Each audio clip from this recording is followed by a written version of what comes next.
जो अपनी बीमारी छुपा रही थी, अम्मी आप ठीक है?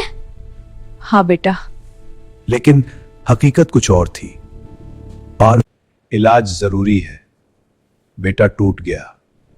मेरे पास पैसे नहीं है। मगर उसने हार नहीं मानी। वो दिन रात मेहनत करने लगा।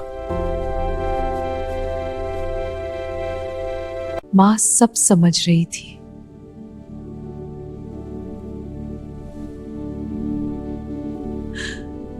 मेरी एक ख्वाहिश है तब। क्या अम्मी? हमेशा अच्छे इंसान बनना। वादा।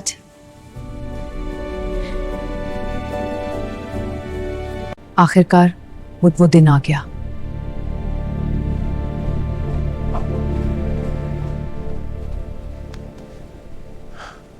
जिंदगी बच गई क्या?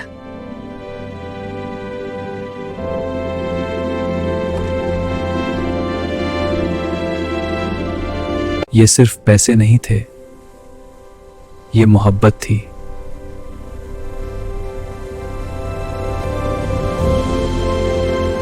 माँ की दुआ कभी खाली नहीं जाती। अगर आप भी अपने से मोहब्बत करते हैं तो वीडियो शेयर करें ना।